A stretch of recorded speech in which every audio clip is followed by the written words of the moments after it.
Jogos de mundo aberto ainda são o meu gênero favorito. Eles são os únicos que conseguem fazer eu esquecer da vida fora do jogo. Sabe quando você dorme, sonha e acorda pensando no jogo? Imaginando como é estar em um mundo onde cada montanha pode esconder uma caverna, onde cada história está apenas esperando para ser descoberta? Provavelmente alguns dos seus jogos favoritos também são de mundo aberto. E provavelmente você já deve ter se perguntado: se existem tantos jogos bons como exemplos, então por que alguém não faz igual? Por que outros jogos não conseguem fazer o mesmo? Quando você pensa nos seus jogos favoritos, você lembra que eles eram muito diferentes uns dos outros. Skyrim, The Witcher 3, Zelda Breath of the Wild, Red Dead 2, Elden Ring. Todos parecem ser tão únicos, tão diferentes, mas para te falar a verdade, eles não são tão diferentes assim.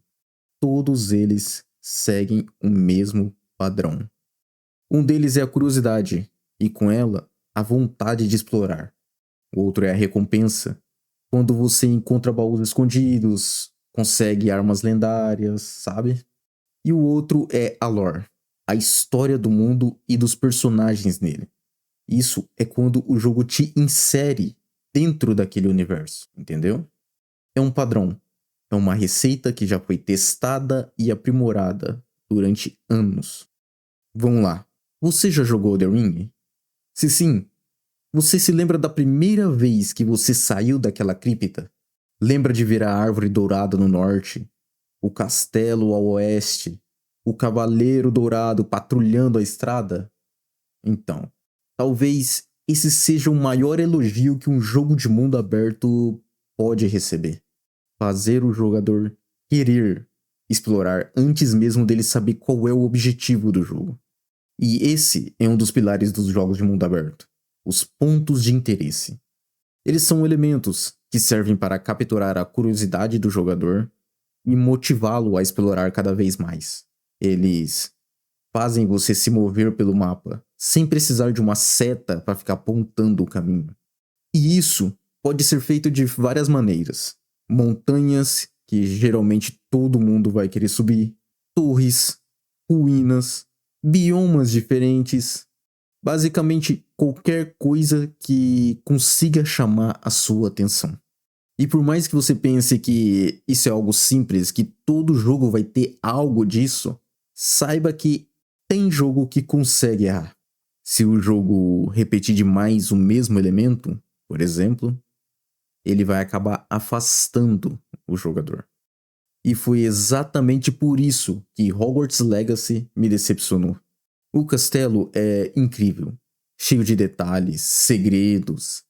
É simplesmente a melhor representação de Hogwarts que existe. E com ele eu também incluo Hogsmeade nisso. Porém, fora dele, as coisas vão ficando cada vez mais genéricas e repetitivas.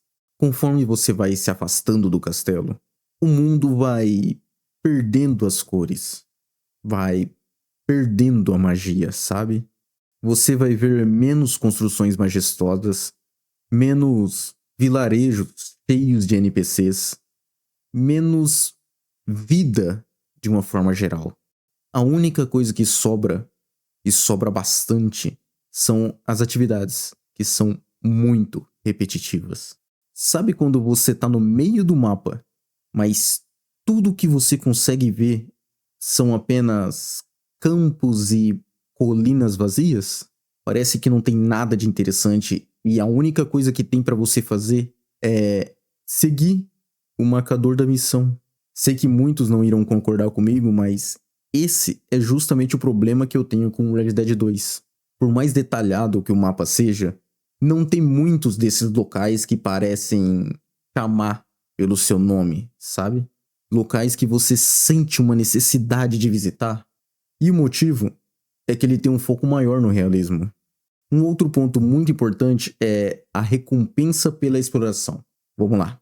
Imagine que você decidiu subir a montanha mais alta do jogo. O caminho é difícil, Tem muitos lugares que não são escaláveis. Vai ter vezes que você vai cair e você vai precisar fazer tudo isso de novo. E quando você finalmente chega no topo, você tem aquela vista linda, maravilhosa, que dá pra ver o mapa inteiro dali de cima. Só que você olha em volta e percebe que não existe nenhum motivo pra você ter subido ali. Não tem um baú, um inimigo, uma arma, um coletável de bichinho, nada. Nesse momento, o jogo te deixou a seguinte mensagem: não adianta explorar, porque o jogo ele não preparou nenhuma recompensa para você. E quando isso acontece, é chato porque você perde um pouco da magia. Você para de seguir a sua curiosidade e começa a seguir apenas o marcador da missão. Só vou zerar o jogo. Mas sabe um jogo que eu amo e que ele sabe recompensar o jogador muito bem? Baldur's Gate 3. Eu sei que a categoria mundo aberto não é a melhor opção para colocá-lo, mas quando se fala de recompensas por exploração, para mim ele é um dos melhores. Não importa aonde você vai, você sabe que vai encontrar algo. E não é somente uma arma ou um equipamento, como quando você encontra outro caminho para invadir uma fortaleza, ou outro aliado para te ajudar, uma nova forma de resolver um problema. São coisas que fazem você pensar: ainda bem que eu vim aqui primeiro. Zelda Breath of the Wild, ele faz um bom trabalho nessa parte. Praticamente qualquer lugar que você vai ter uma recompensa. Não importa se você subiu em uma montanha ou uma árvore, você tem certeza que os devs deixaram algo para você ali. O problema é que no caso de Zelda, eles repetem muito a forma, e junto com possíveis limitações de hardware, fazem com que as recompensas se repitam e deixam de ser interessantes. Ao menos na rota final do jogo, essas recompensas deixam de ser algo que vale a pena para você sair do seu caminho para procurar. Um outro ponto muito importante em todos esses jogos é a construção de mundo. Os melhores jogos de mundo aberto, eles não fazem você simplesmente sentir que está em um jogo. Eles fazem você sentir que está visitando um lugar.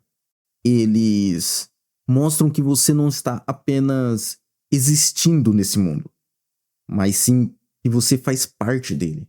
Lembra de The Witcher 3?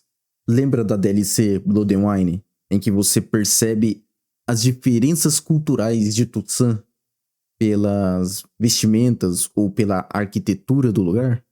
Ou quando você entra em uma floresta e encontra um monstro que é exclusivo de lá, junto com algumas pistas que explicam o motivo daquele monstro estar ali, como um lobisomem ou uma banshee, por exemplo. Isso é construção de mundo. Sabe quando as pessoas que vivem naquele mundo, elas reagem a você? Seja por alguma decisão que você tomou na história, ou uma ação como a de sacar a espada, ou até mesmo pelas roupas que você está vestindo. Esse é o caso de Kingdom Come, onde os NPCs eles vão te criticar por você não tomar banho, ou por você ter uma reputação ruim na cidade. Até mesmo um cenário pode ser usado para contar uma história. E histórias são o que tornam aquele mundo mais vivo, que mostram que aquele mundo continua existindo mesmo quando você não está olhando. Uma das formas favoritas dos jogadores de dar mais vida ao mundo é através dos encontros aleatórios. Sabe quando algo que não está roteirizado acontece? Seja um ladrão te abordando na rua, um acidente que aconteceu bem enquanto você passava, ou até mesmo um dragão que estava passando de bobeira, viu você distraído e lembrou que estava com fome. É por isso que Skyrim continua vivo mesmo depois de tantos anos. Porque ele entende uma coisa que muitos jogos modernos esqueceram. Às vezes, a melhor história do jogo é aquela que ninguém escreveu. O tempo todo, algo inesperado vai te surpreender. Algumas vezes serão esses encontros, outras serão uma virada inesperada durante uma side quest. Tipo, descobrir que um cachorro na rua que passou por você, na verdade era um deus disfarçado. E sabe o que é melhor de tudo? Talvez você tenha horas e horas desse jogo e ainda assim não chegou a ver todos esses encontros. E é a mesma coisa com os bugs. Sim, Skyrim tem muitos e eles vão te frustrar. Mas fica tranquilo, isso é uma forma de trazer uma experiência personalizada e exclusiva para você.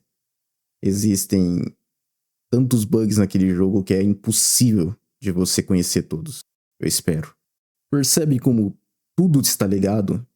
Os pontos chamam sua atenção. As recompensas te motivam a continuar explorando. E a construção de mundo te conecta, né, a esse universo. Torna ele mais vivo. E enquanto eu estava pensando nisso, eu percebi uma coisa que parece ser contraditória, mas não é. Ter um mundo vazio nunca foi o problema.